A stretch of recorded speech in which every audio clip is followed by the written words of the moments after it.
Alhamdulillah nahmaduhu wa nasta'inuhu wa nastaghfiruh. Wa na'udzu billahi min shururi anfusina wa min sayyiati a'malina. May yahdihillahu fala mudilla lahu wa may yudlil fala hadiya lahu. Asyhadu an la ilaha illallah wahdahu la syarika lahu. Wa asyhadu anna Muhammadan abduhu wa rasuluh la nabiyya ba'da. Allahumma salli wa sallim ala nabiyyina Muhammad wa ala alihi wa sahbihi ajma'in, amma ba'd. Hadirin dan hadirat serta para pemirsa yang saya hormati, Assalamualaikum warahmatullahi wabarakatuh. Alhamdulillah, kita bersyukur kehadirat Allah Azza wa Jalla.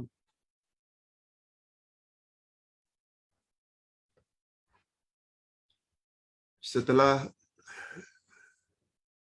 beberapa bulan kita mempelajari kitab ini, himpunan salat sunat menurut Nabi sallallahu alaihi wasallam,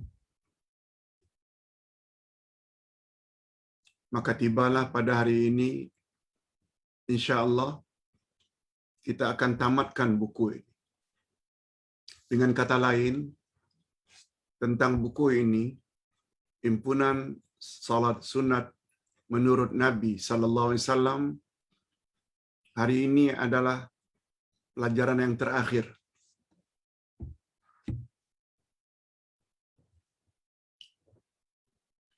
Kalau minggu lalu kita telah memperkatakan tentang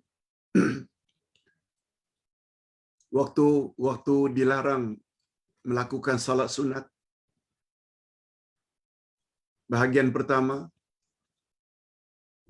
Nah, hari ini kita akan membahas topik yang sama, bahagian yang kedua, yaitu bahagian terakhir.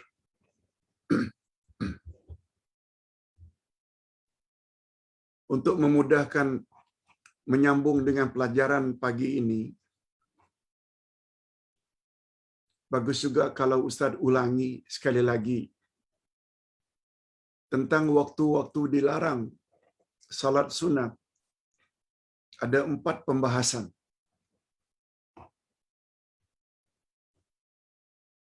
Pertama, waktu-waktu larangan. Yang kedua, salat sunat bersebab dalam waktu larangan. Yang ketiga, mengulangi atau i'adah salat wajib dalam waktu larangan. Ini pelajaran kita hari ini. Dan ditambah satu lagi topik, mengqada salat sunat dalam waktu larangan.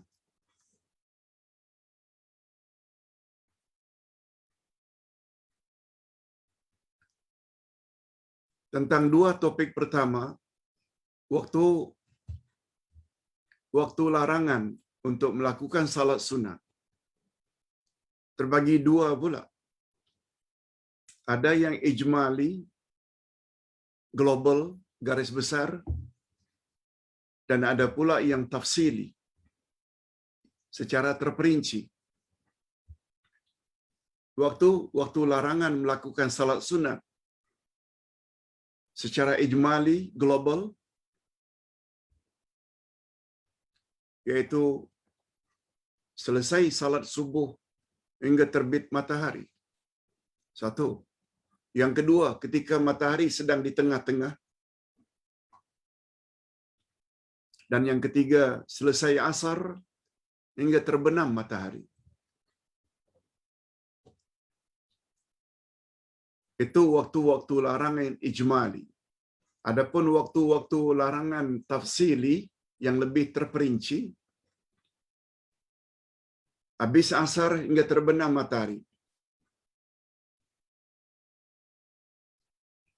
setelah terbenam matahari juga dilarang. Sehingga betul-betul terbenam.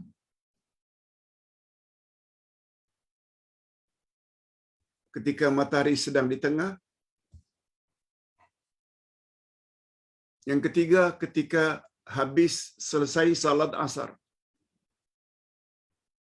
Hingga terbit atau terbenam matahari. Ketika terbenam matahari juga dilarang. Sehingga betul-betul terbenam.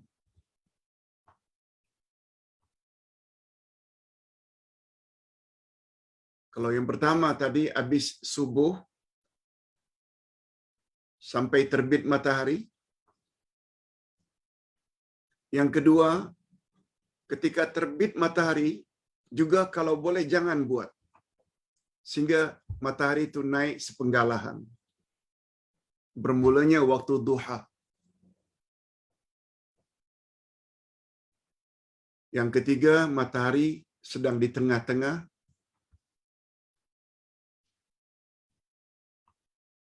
Yang keempat, habis salat asar hingga terbit atau terbenam matahari. Juga dilarang ketika matahari terbenam sehingga betul-betul hilang ufuk merah di sebelah barat. Menandakan masuk waktu maghrib. Ini semua telah kita jelaskan pada pertemuan minggu lalu. Cuma ada pengecualian. Walaupun waktu-waktu itu adalah waktu-waktu yang haram, namun tidak ada salahnya. Dengan kata lain, dibolehkan bila kita melakukan salat-salat sunat bersebab. Contohnya tahiyatul masjid. Contohnya salat sunat wudu. Contohnya salat sunat taubat. Contohnya salat sunat.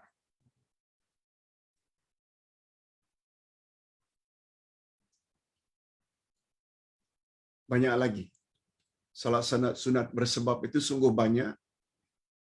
Boleh dilakukan pada waktu yang diharamkan. Semua ini telah kita bahas pada pertemuan yang lalu. Nah, pada hari ini kita akan sambung dua topik lagi. Yang pertama namanya i'adah salat fardu pada waktu-waktu yang haram. I'adah maknanya mengulangi. Kita baca dulu. Rasulullah sallallahu alaihi wasallam menggalakkan umatnya, menyuruh umatnya, mensyariatkan umatnya mengulangi salat fardu yang sudah dilakukannya walaupun dalam waktu larangan.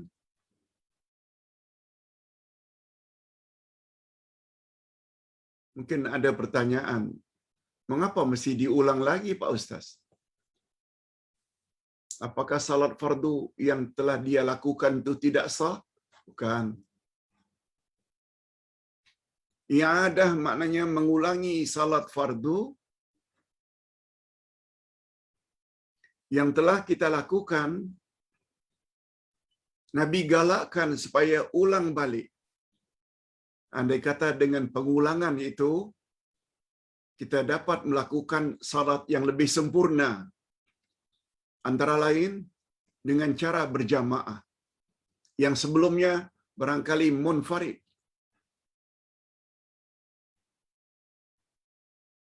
Munfarid maknanya salat seorang diri. Atau kalaupun berjamaah, hanya berjamaah dengan istri di rumah. Bila kita keluar rumah, kedengaran qamat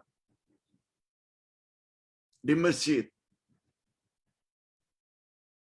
di mana jemaahnya lebih ramai, kita digalakkan sangat untuk singgah di masjid tersebut, di surau tersebut, untuk salat berjamaah. Yes, itu namanya i'adah. I'adah maknanya mengulangi kembali salat fardu yang telah dilaksanakan sesudahnya. Maaf, sebelumnya. Apalagi salat fardu yang dilakukan secara munfarid, yaitu seorang diri.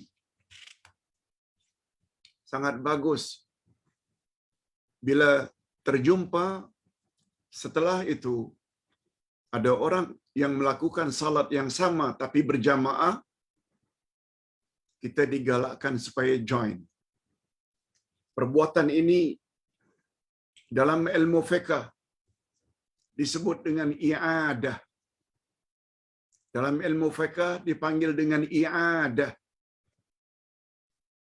Di bawah ini akan didatangkan beberapa dalil yang berkaitan adanya i'adah. Di sini gunanya dalil.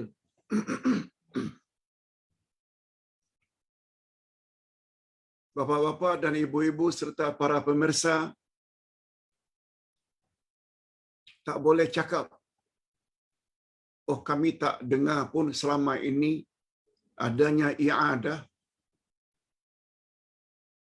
Kami tak pernah tahu pun sebelum ini guru-guru ada yang cakap tentang i'adah.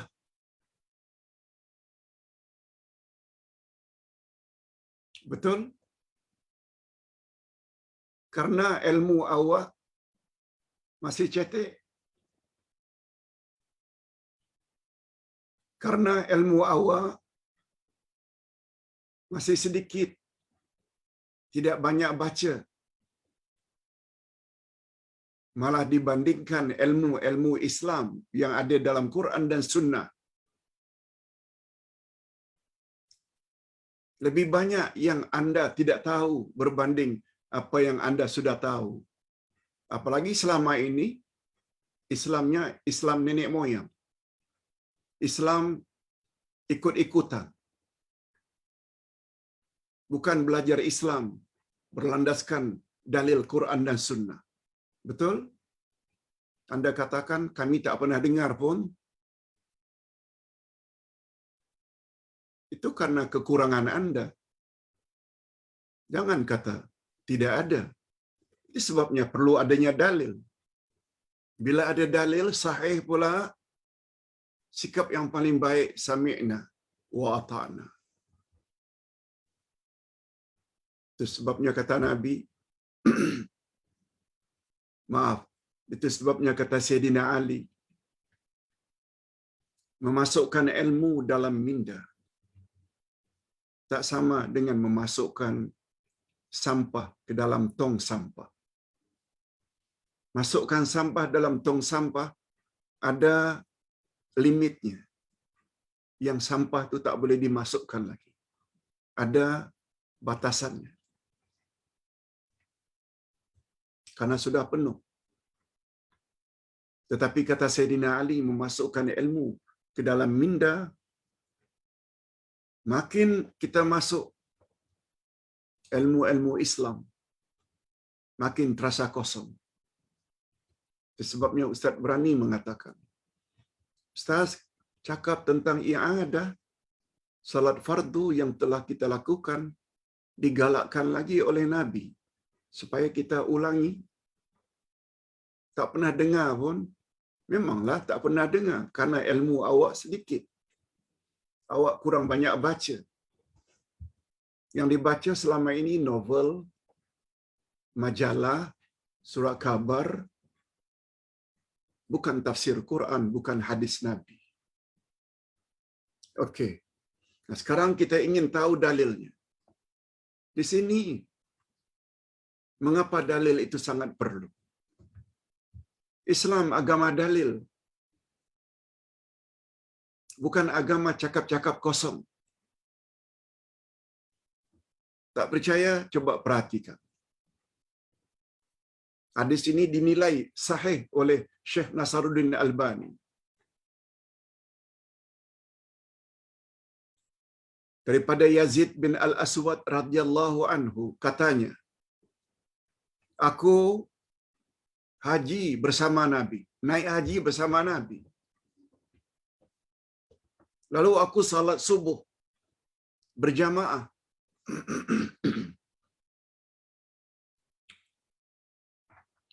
Bersama baginda sebagai imam di Masjid Khaif.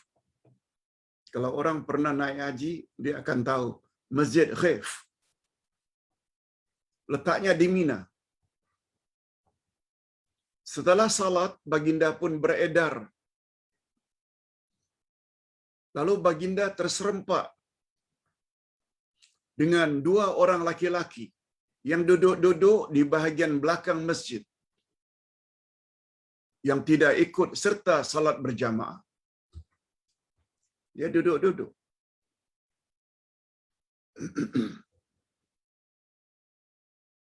Salat subuh ya. Yazid Al-Aswad tadi salat bersama Rasul berjamaah dengan jemaah yang lain lagi. Sekian ramai. Selesai salat, Nabi beredar, ternampak dua orang yang sedang duduk-duduk di belakang masjid.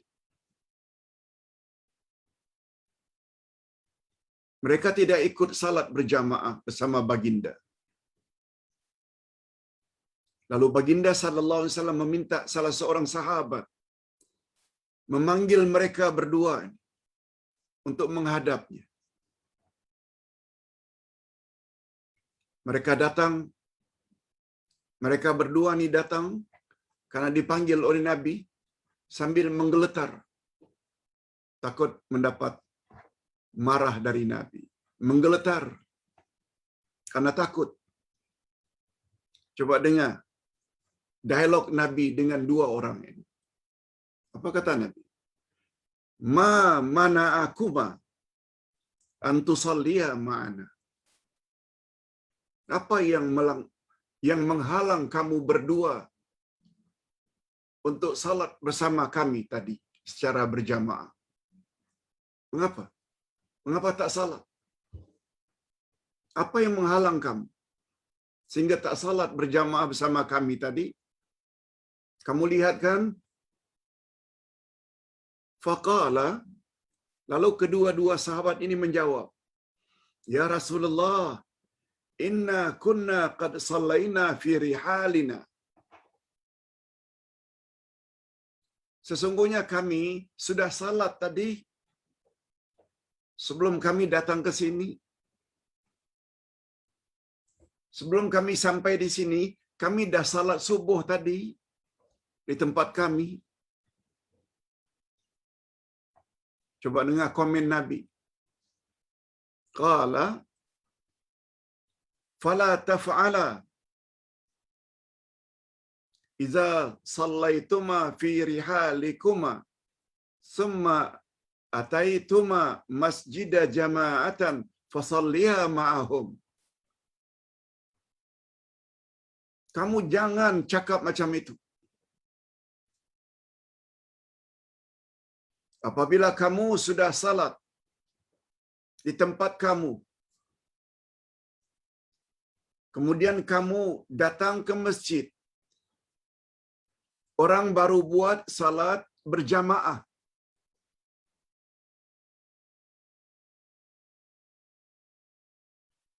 Fasalliya ma'ahum. Kamu berdua hendaklah salat ikut mereka, walaupun kamu telah salat tadi.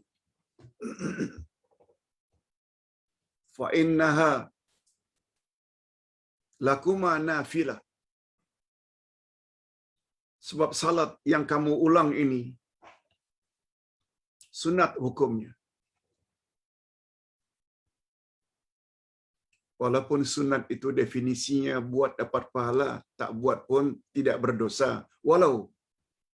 Tapi dengan penegasan Nabi ini, jangan cakap kami sudah salat. Bila kamu datang ke masjid, ada orang yang salat berjamaah, join, salat lagi.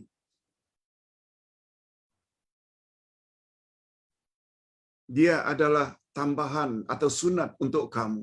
Tak mahukah nak dapat ganjaran lebih?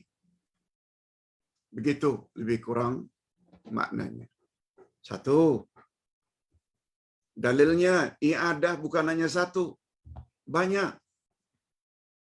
Di sini sempat Ustaz bawa 3 dalil. 4 dalil. Allah banyak. Dalil 1 tu pun dah cukup. Kita tambah lagi dalil yang lain. Daripada Abi Dzar radhiyallahu anhu, katanya, Rasulullah sallallahu alaihi wasallam bertanya kepada aku, kata Abu Dzar, "Kaifa anta idza kanat 'alaika umara'un yu'akhiruna as-salah an waqtiha aw yumayyituna as-salah an waqtiha?" Saya terjemahkan dulu. Ya Abu Dzar, bagaimana pendapat kamu?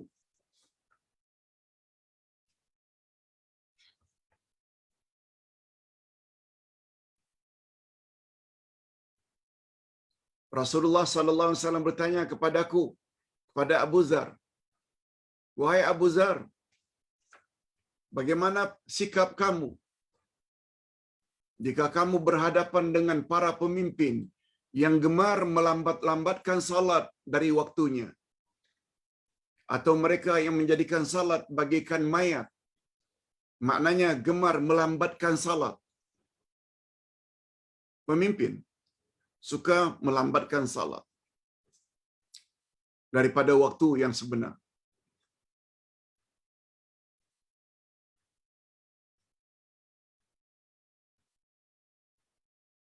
Lalu kata Abu Dzar, aku bertanya,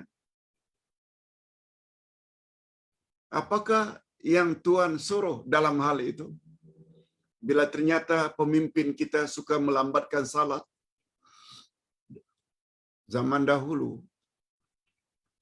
orang yang apabila jadi leader, biasanya mereka yang akan jadi imam. Atau menunggu salat berjamaah bersama-sama leader. Pemimpin. Itu pemimpin zaman dulu. Andai kata pemimpin tersebut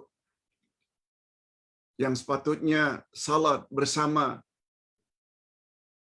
staf, pegawai, bersama-sama, ternyata leader suka melambat-lambatkan. Nabi tanya, bagaimana sikap kamu ya Abu Dzar? Abu Dzar tak tahu nak jawab. Lalu Abu Dzar bertanya pada Rasul, bagaimana pendapat Tuan? Bagaimana seharusnya kami bersikap? Apa yang patut kami lakukan ya Rasulullah? Sabda Nabi. Lihat, ini arahan Nabi. Kerjakanlah salat kamu karena masuk waktunya. Bila masuk waktu, kamu salat.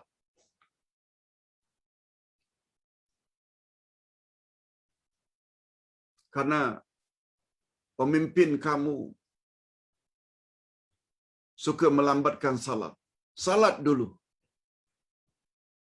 Tetapi jika kamu dapati salat itu bersama mereka, maka lakukanlah lagi salat bersama mereka. Walaupun kamu sudah salat begitu masuk waktu tadi, zuhur umpamanya, asar umpamanya, walaupun dah salat, pemimpin pun datang. Lalu mereka buat salat berjamaah. Ulang lagi salatmu. Karena ia adalah sunat bagi kamu. Jangan kamu katakan, sesungguhnya aku sudah salat. Oleh itu, aku tidak perlu salat lagi. Hadis sahih riwayat Imam Muslim. Nah, ini namanya ilmu. Bila ada dalil, ini namanya ilmu. Jangan cakap, kami tak pernah dengar pun, i'adah ini. Betul? Karena ilmu awak sedikit. Sudahlah sedikit sombong pula.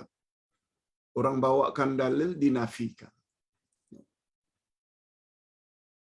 Yang paling baik bila dapat dalil sami'na wa ata'na.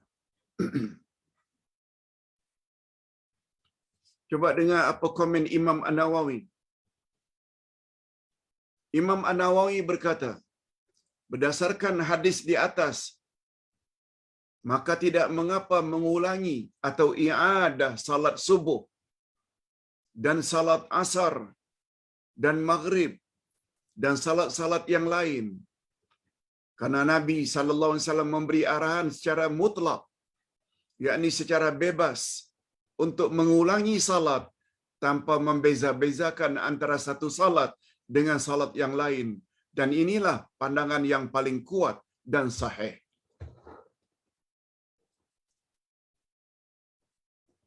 Imam An-Nawawi ini imam tergolong imam yang paling besar dari kalangan mazhab Syafi'i.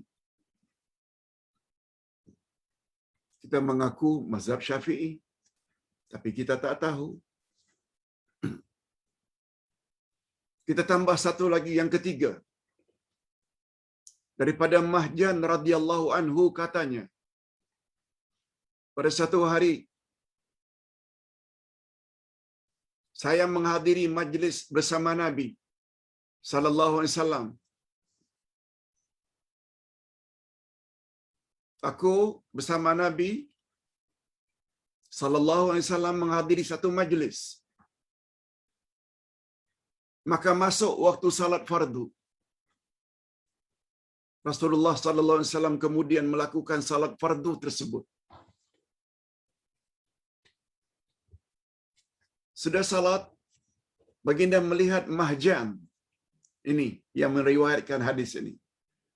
Mahjan tetap saja duduk di dalam majlisnya.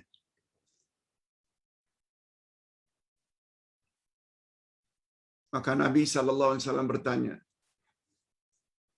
kepada Mahjan, "Ma mana'aka an tusalli? Alasta bi rajulin muslim?" Qala bala, walakinni kuntu qad sallaitu fi ahli.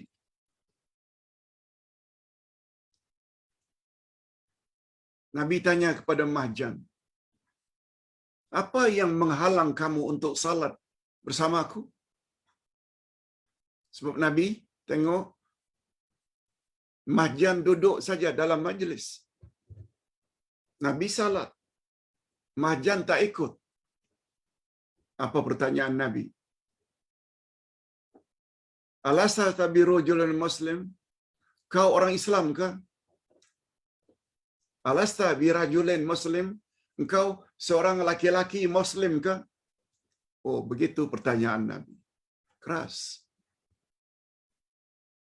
Qala bala. Sudah tentu ya Rasulullah, saya seorang muslim.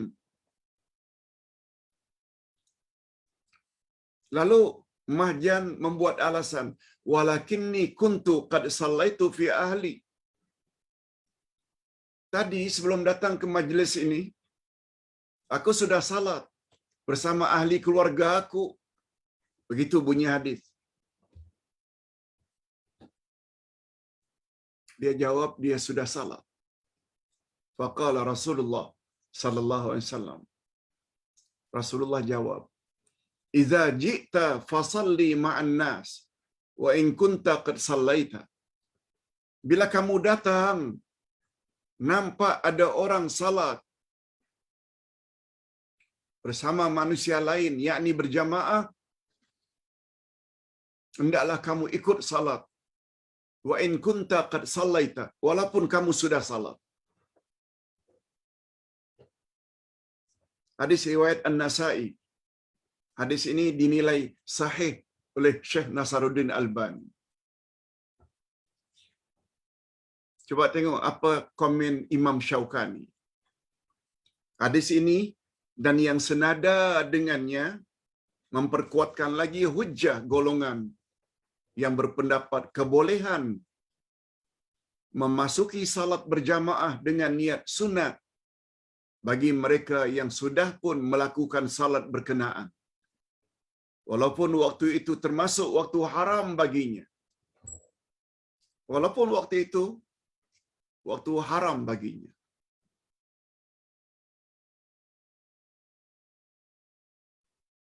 Dia dah salat asar di rumah. Datang ke majlis. Nampak dalam majlis itu orang yang sedang salat berjamaah. Betul tak bagi dia yang sudah salat asar tadi, mengulangi itu dalam waktu haram bagi dia? Yes. Tapi dalam hal ini, dengan niat i'adah, dibolehkan. Yes, itu maksudnya. Ini berdasarkan hadis Yazid bin Aswad radhiyallahu anhu di atas yang merujuk salat subuh. Waktu Nabi salat di Khif, Masjid Khif di Mina. Dua orang yang tidak ikut salat, Nabi marahi. Jangan kata aku sudah salat. Tapi bila kamu lihat ada salat berjamaah, kamu kena join juga.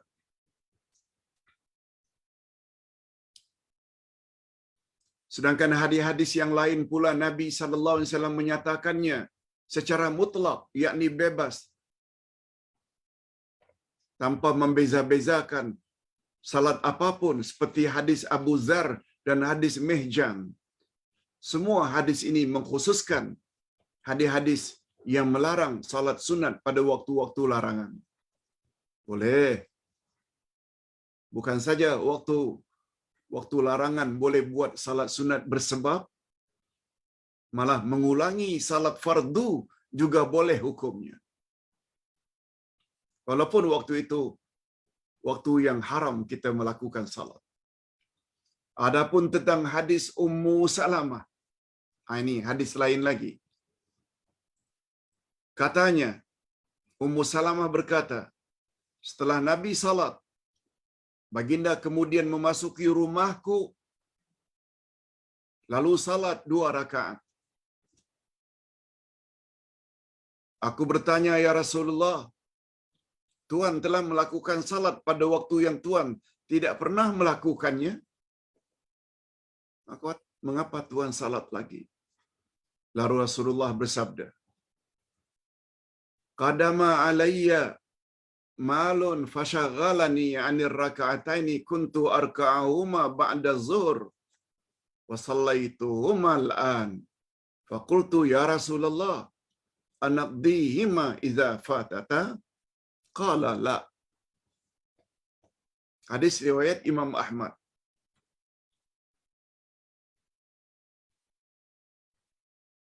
Nabi sallallahu alaihi wasallam,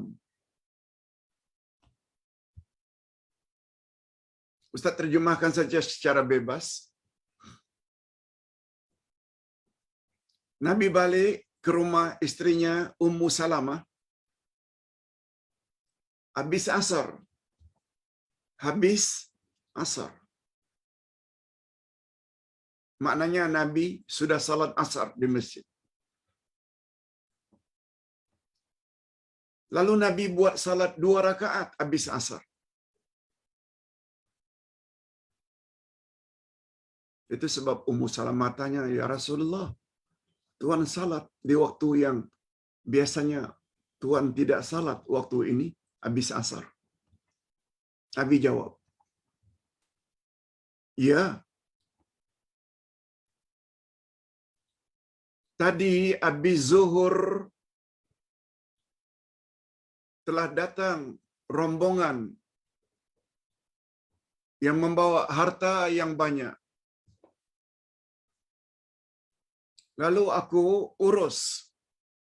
Karena mereka minta supaya diurus, aku pun urus. Karena sibuk mengurusnya, aku sampai lupa salat sunat sesudah zuhur 2 rakaat. Beliau tidak sempat buat. Karena rombongan itu sangat berhajat kepada baginda. Lalu baginda pun urus. Masuk waktu asar. Dua rakaat yang engkau lihat aku lakukan setelah asar tadi adalah qada salat zuhur yang belum aku lakukan. Salat sunat zuhur ba'diyah yang aku tak sempat buat tadi, aku qada setelah asar. Kemudian Ummu Salamah tanya, apakah kami juga perlu mengqadanya setelah asar? Kata Nabi, la, jangan. Nah, di sinilah terdapat perbincangan daripada alim ulama, ulama fiqh. Ada yang mengatakan, Nabi katakan jangan kamu qada setelah salat asar. Karena itu salat sunat.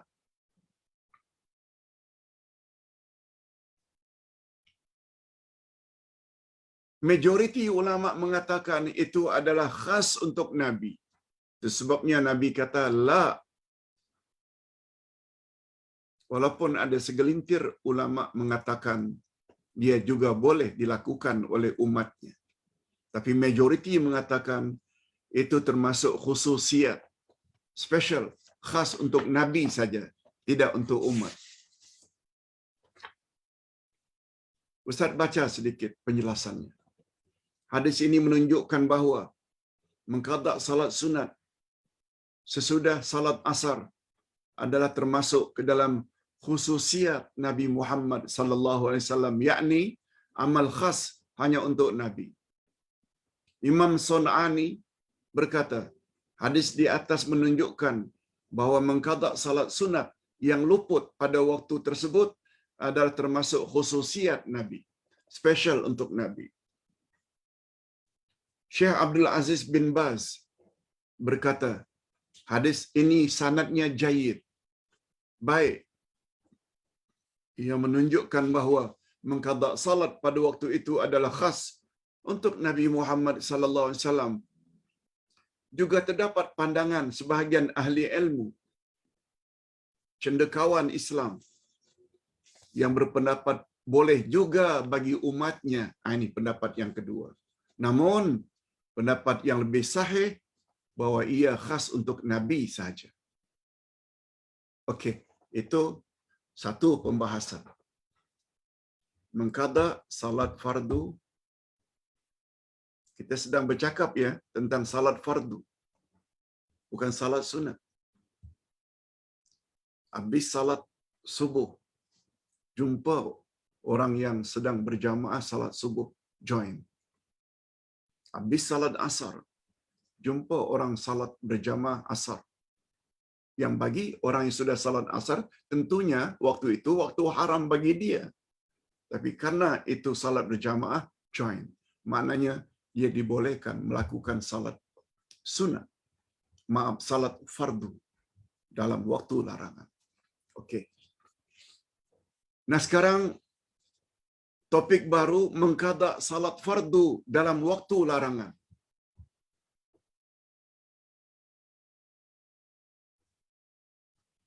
Dibolehkan mengqada atau mengganti salat fardu yang luput dalam waktu-waktu larangan. Hakikat ini berdasarkan beberapa hadis berikut.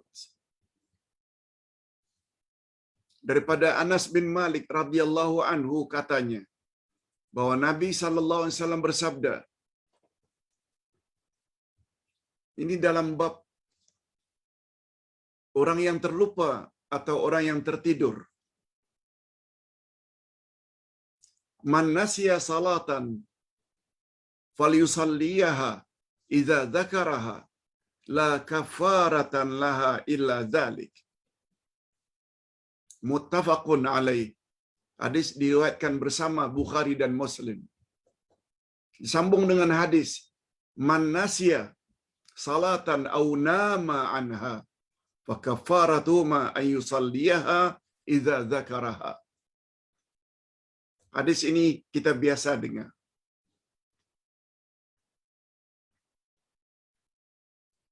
Barang siapa yang terlupa melakukan suatu salat, maka hendaklah dia melakukannya apabila dia ingat.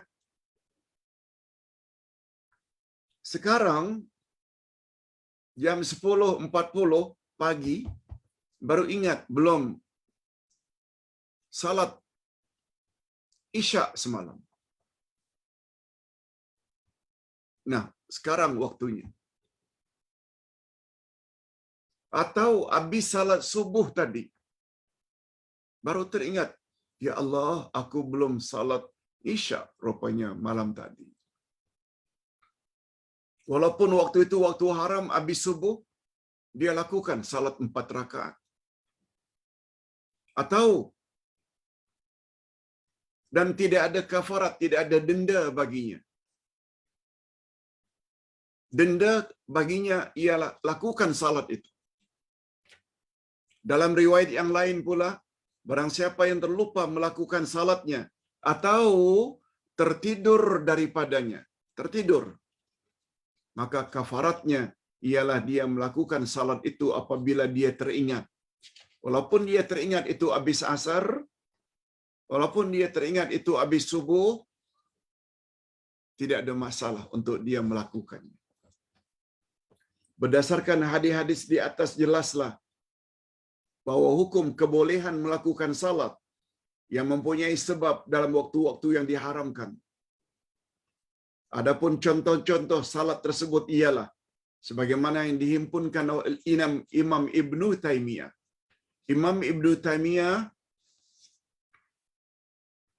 di dalam Majmu' Fatawa, himpunan fatwa Imam Ibnu Taimiyah menyebut salat-salat tersebut. Ini antara lain kata-kata beliau, mengqada salat-salat yang luput, mengulangi salat secara berjamaah. Nah, dua-duanya. Ustaz ulang, mengqada salat yang luput. Luput sama ada karena lupa atau karena tertidur, atau mengulangi salat secara berjamaah. Begitu juga tahiyatul masjid, sujud tilawah. Bila kita membaca habis subuh umpamanya, kita baca surat As-Sajdah sampai ayat yang ke-15 kita sujud. Boleh. Sujud syukur itu juga ada kaitannya dengan bersebab. Salat sunat kusuf gerhana, salat sunat tawaf, salat sunat setelah asar, salat jenazah setelah asar, dan setelah subuh, salat sunat ketika matahari di tengah-tengah langit di dalam masjid pada hari Jumaat sehingga imam masuk masjid, salat sunat uduk, istikharah, salat sunat tobat, mengqadakan salat sunat sebelum subuh, sesudah subuh, mengqadakan salat sunat sebelum subuh, sesudah subuh. Semuanya dibolehkan. Bagus juga kalau Ustaz tambah sedikit. Walaupun Ustaz pernah sebut pada minggu lalu. Seorang sahabat yang masuk masjid,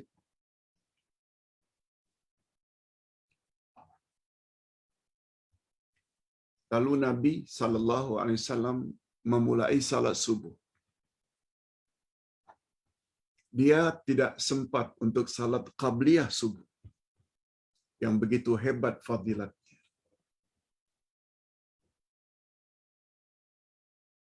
Lalu Nabi tanya kepada jemaah tersebut, mengapa kamu salat sampai 4 rakaat salat subuh? Bukankah subuh hanya 2 rakaat? Lalu sahabat menerangkan, ketika saya masuk masjid, langsung qamat. Kan Tuhan telah mengatakan bila qamat, jangan buat salat sunat lagi. Lalu saya pun join untuk salat fardu subuh. Dan karena mengingat salat sunat sebelum subuh 2 rakaat adalah lebih baik dari apa yang terdapat di antara langit dan bumi, lalu setelah salam 2 rakaat subuh, saya bangkit lagi. Qada salat sunat sebelum subuh. Hadis riwayat Imam Tirmizi. Lalu Nabi SAW begitu mendengar penjelasan sahabat tadi, tidak melarang. Lain kali jangan buat. Itu kan waktu haram. Nabi tak sebut. Ini namanya takrir. Maknanya Nabi setuju. Itu maksudnya Imam Ibn Taymiyah. Kita boleh mengqadakkan salat sunat sebelum subuh yang kita tak sempat buat setelah subuh. Walaupun menurut pandangan Imam Asy-Syafi'i, kalau tidak qada pun sebaiknya qada pada waktu duha. Itu pandangan beliau. Tapi berdasarkan riwayat tadi, perkara itu juga dibolehkan. Namun demikian sebaiknya jangan salat jenazah pada waktu larangan yang sempit.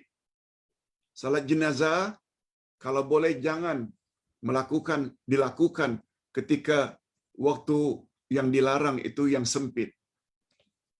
Yaitu antara terbit matahari hingga sepenggalahan.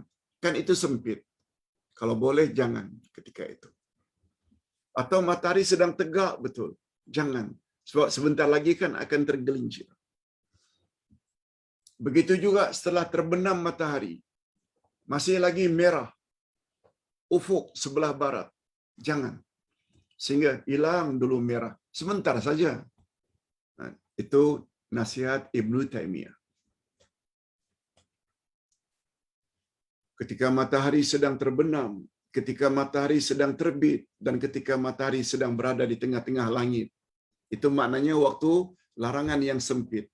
Ini berdasarkan hadis daripada Uqbah bin Amir Al-Juhaini radhiyallahu anhu.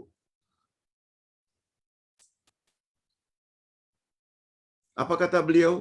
Salasu sa'atin kana Rasulullah sallallahu alaihi wasallam yanhana an nusalli fihinna aw naqbura fihinna mautana hina tatlu'u syams bazighatan hatta tartafi' wa hina yaqumu qa'imun az-zahira hatta tamila syams wa hina tadifu syamsu lil ghurub hatta taghrub.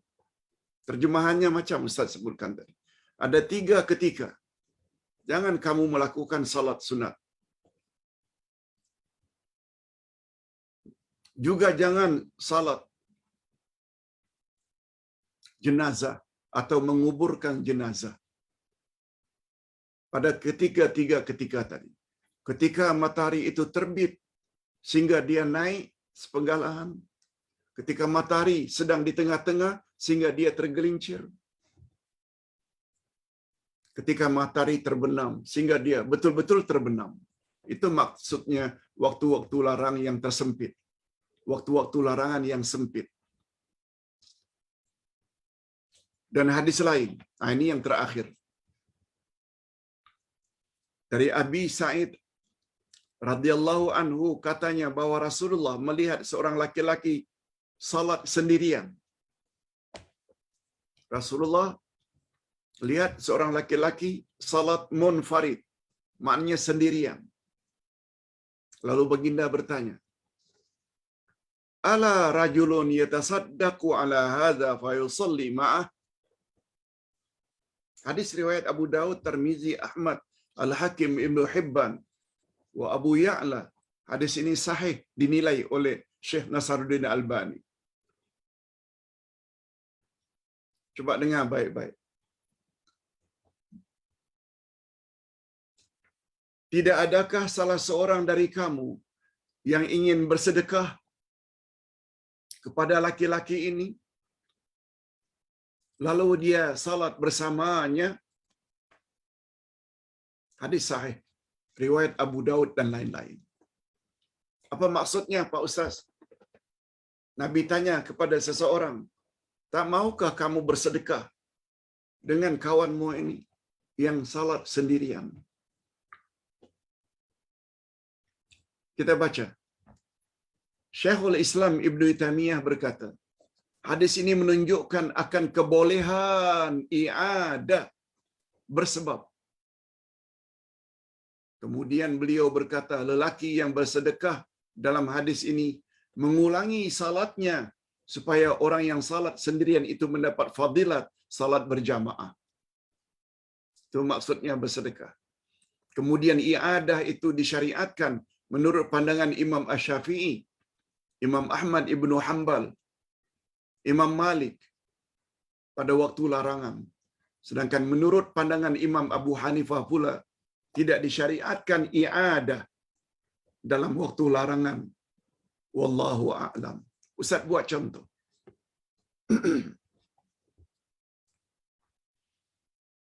Dulu-dulu Ustaz selalu beri kuliah subuh setiap Ahad. Sesekali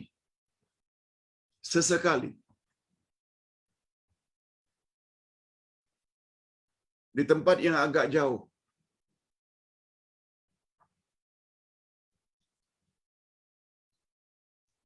Ustaz sampai ke masjid berkenaan untuk beri kuliah subuh. Orang dah selesai salat subuh. Sesekali. Biasanya sempat. Kalau masjid tersebut dekat dengan kediaman Ustaz. Tapi bila jauh, kadang-kadang tak dapat join. Dah selesai.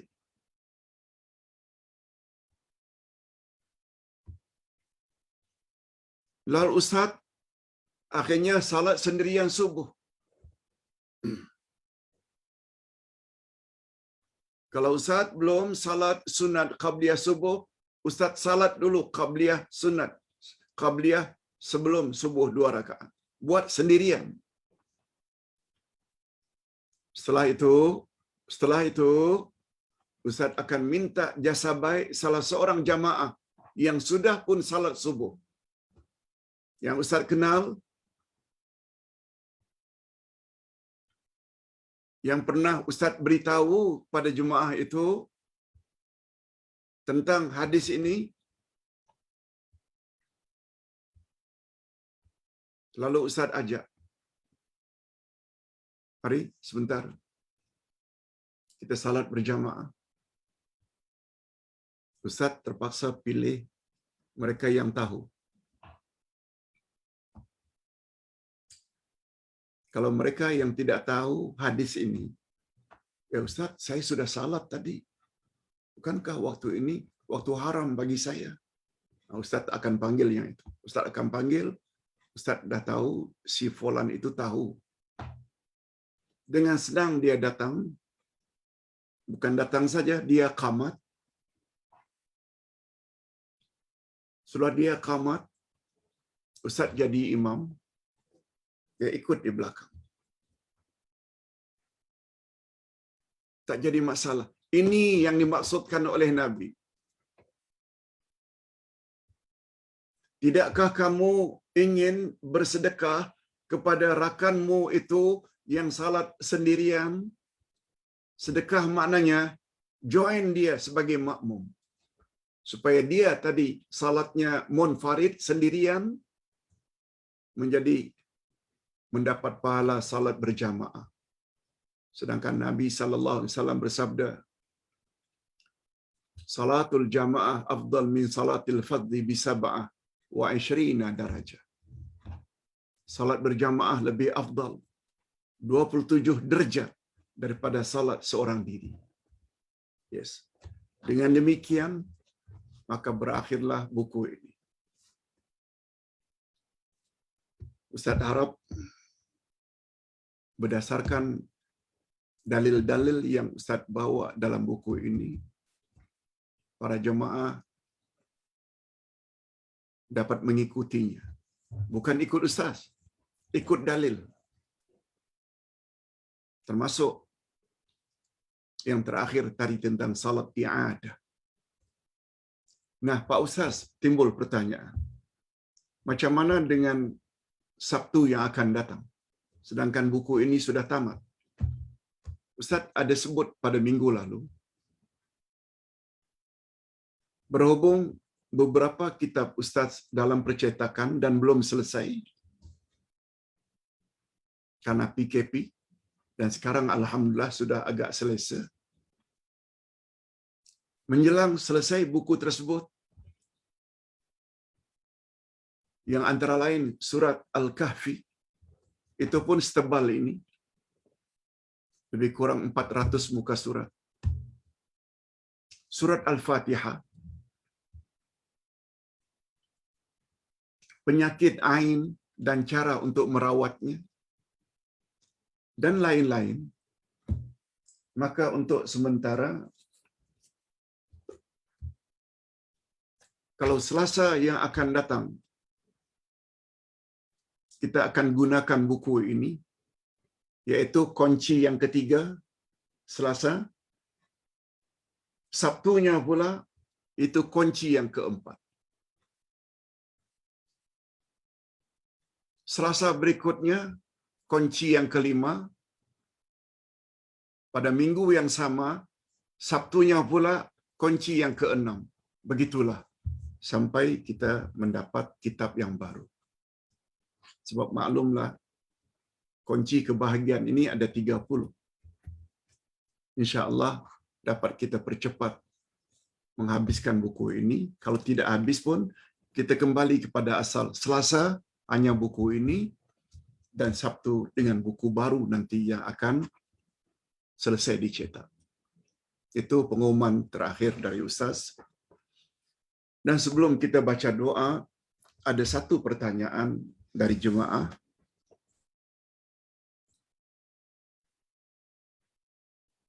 Pertanyaannya berbunyi,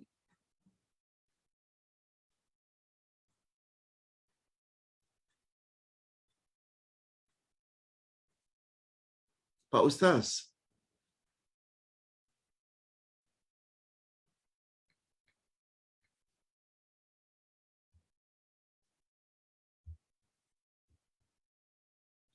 pertanyaannya tentang angin duduk. Angin duduk. Mungkin paralyzed atau angin ahmar, selalu kita sebut. Angin ahmar, mati sebelah badan, stroke, dan lain-lain. Itu dipanggil dengan angin duduk. Kononnya kisah ini berlaku di zaman Nabi Sulaiman. Panjang kalau Ustaz tidak baca, cuma Ustaz ingin ringkaskan. Di zaman Nabi Sulaiman dulu datang angin yang sangat keras.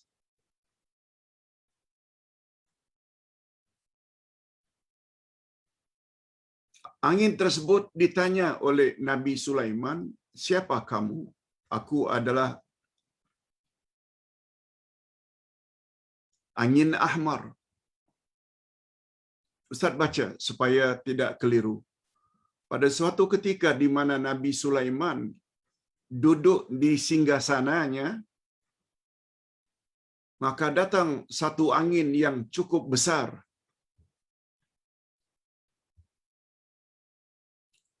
Maka bertanya Nabi Sulaiman, "Siapakah engkau, wahai angin?" Semua kita tahu Nabi Sulaiman punya kelebihan boleh bercakap dengan siapapun. Boleh bercakap dengan jin, boleh bercakap dengan binatang, faham bahasa binatang. Jadi tidak mustahil kalau Nabi Sulaiman bertanya. Maka dijawab oleh angin tersebut, "Akulah angin Rihul Ahmar." Angin merah. Ahmar itu merah. Dan aku bila memasuki rongga anak cucu Adam, maka lumpuhlah dia. Akan keluar darah dari rongganya. Dan apabila aku memasuki otak anak Adam, maka akan menjadi gilalah dia. Begitu diriwayatkan. Maka diperintahkan oleh Nabi Sulaiman supaya membakar angin tersebut. Maka berkatalah Rihul Ahmar, begitu mendapat arahan dari Sulaiman agar dirinya dibakar, angin ahmar berkata kepada Sulaiman, "Aku kekal sampai hari kiamat. Tidak ada siapa yang dapat membinasakan aku melainkan Allah." Lalu angin ahmar pun menghilang. Okey, itu satu cerita. Cerita berikutnya diriwayatkan Nabi Muhammad sallallahu alaihi wasallam terkena Rihul Ahmar. Ustaz ulang, diriwayatkan cucu Nabi Muhammad sallallahu alaihi wasallam terkena angin ahmar. Cucu Nabi. Riwayat lain menyebut namanya Hussein.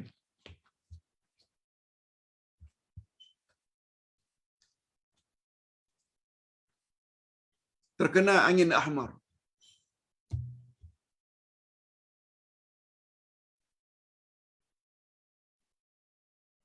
Diriwayatkan cucu Nabi Muhammad terkena Rihul Ahmar sehingga keluar darah dari rongga hidungnya.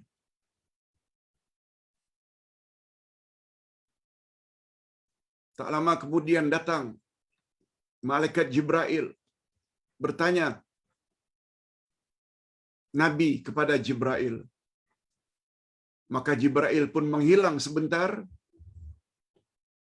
Kemudian Jibril pun datang mengajar doa Rihul Ahmar. Jibril mengajar doa supaya terhindar dari Rihul Ahmar. Kemudian dibaca doa tersebut kepada cucunya dan dengan sekejap cucu Rasulullah sembuh serta merta. Lalu bersabda Nabi sallallahu alaihi wasallam, nah ini dia yang kita perlu teliti. Apa kata Nabi setelah diajar oleh Jibril doa Rihul Ahmar? Barang siapa membaca doa stroke Rihul Ahmar walaupun sekali seumur hidupnya, maka akan dijauhkan dari penyakit angin ahmar dan stroke. Begitu katanya. Dan doa tersebut agar terjauh daripada angin ahmar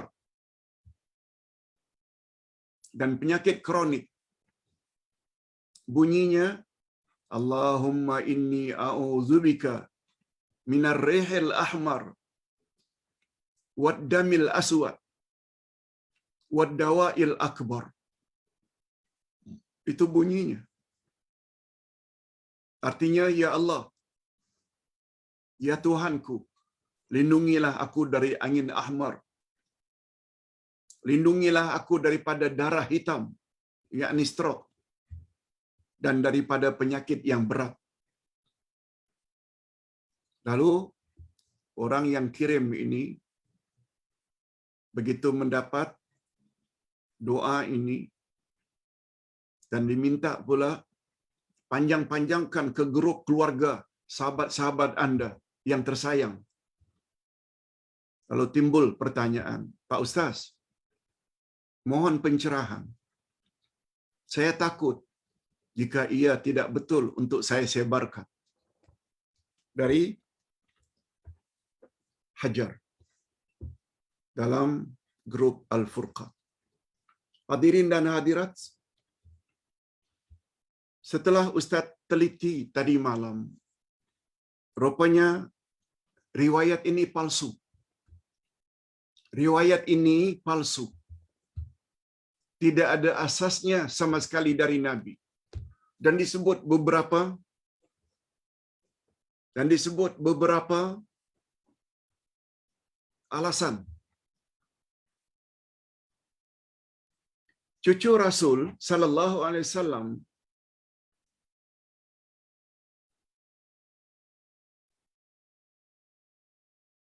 umurnya baru beberapa tahun, masih baby lagi ketika baginda Rasul sallallahu alaihi wasallam meninggal dunia. Nih, Hasan Hussein ini masih kecil. Takkan pula budak kecil sudah stroke. Ringkasnya, nanti Ustaz akan forward di dalam grup link yang Ustaz dapat yang mengatakan bahawa riwayat tentang ini adalah riwayat yang tidak sahih. Riwayat yang tidak sahih. Ini dia.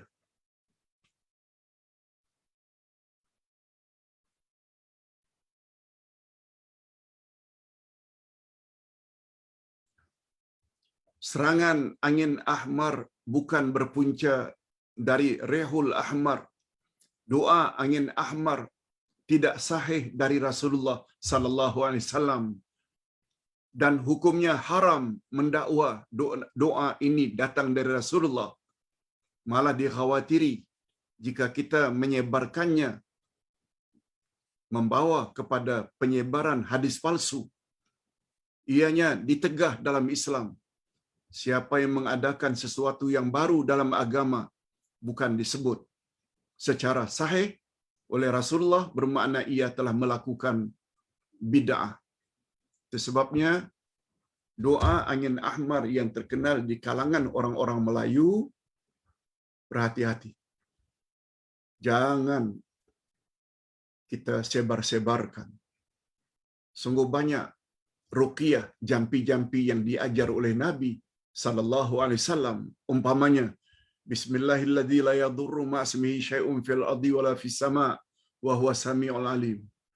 Adhibil ba'sa rabban nas ishfi anta syafi la shifaa illa shifaa'uk shifaa'un la yughadiru saqama. A'udzu bikalimatillahi tammati min syarri ma khalaq. Oh, sungguh banyak doa-doa yang sahih datang dari Nabi. Semuanya itu dapat menghindarkan segala jenis penyakit. Ustaz kira cukup sampai di sini dulu. Mudah-mudahan ada manfaatnya. Kita akhiri dengan doa. Alhamdulillah Rabbil Alamin. Wassalatu wassalamu ala ashrafil anbiya'i wal mursalin. Wa ala alihi wa sahbihi ajma'in. Rabbana ighfir lana dhunubana wa liwalidina warhamhum kama rabbawna shighara. Rabbana hab lana min azwajina wa dhurriyyatina qurrata a'yun waj'alna lil muttaqina imama. Ya Allah, ampunkanlah dosa kami dan dosa kedua ibu bapa kami, dan limpahkan kepada mereka rahmat-Mu ya Allah, sebagaimana mereka telah didik kami sejak dari kecil. Ya Allah, berilah kami pasangan hidup dan zuriat keturunan yang menyedapkan mata, hati, dan pandangan kami, dan jadikanlah kami pemimpin bagi orang-orang yang bertakwa. Allahumma aslih lana dinana alladhi wa ismatu amrina, wa aslih lana dunyana allati fiha ma'ashuna, wa aslih lana akhiratana allati ilaiha ma'aduna, wa ja'alil hayata ziyadatan lana fi kulli khair, wa ja'alil mauta rahatan lana min kulli syarr. Ya Allah, perbaikilah agama kami, sebab dialah yang akan mengatur segala urusan kami. Ya Allah, perbaikilah dunia kami, sebab padanya kami menjalani kehidupan. Ya Allah, perbaikilah akhirat kami, sebab kepadanya semuanya kami akan menuju. Ya Allah, jadikanlah sisa-sisa hidup kami ini sebagai tanda pertambahan amal-amal saleh kami, dan jadikanlah kematian kami kelak sebagai tanda berakhirnya dosa-dosa kami. Allahumma khtim lana bihusnil khatimah, wa la takhtim alaina bisu'il khatimah. Rabbana atina fid dunya hasanah, wa fil akhirati hasanatan wa qina azabannar. Ya Allah, ya Tuhan kami, pada hari ini kami telah menamatkan sebuah buku yang berjudul Himpunan Salat Sunat Menurut Nabi sallallahu alaihi wasallam. Oleh sebab itu, berilah kami kekuatan ya Allah untuk mengikuti dalil-dalil yang kokoh yang datang dari Quran dan Sunnah-Mu, sehingga kami menjadi orang yang berlapang dada untuk menerima kebenaran dan mampu meninggalkan amalan-amalan atau kepercayaan dulu-dulu yang tidak berasaskan kepada dalil, hanya sekedar bertaklid buta kepada amal-amal orang-orang tua. Ya Allah, berilah kami taufik-Mu untuk senantiasa mendekatkan diri-Mu sesuai dengan cara yang telah digariskan atau yang telah ditetapkan oleh nabimu Nabi Muhammad sallallahu alaihi wasallam. Wa sallallahu ala nabiyyina Muhammad wa ala alihi wa sahbihi ajma'in. Walhamdulillah rabbil alamin. Subhanakallahumma wa bihamdik asyhadu an la ilaha illa anta astaghfiruka wa atubu ilaik. Assalamualaikum warahmatullahi wabarakatuh.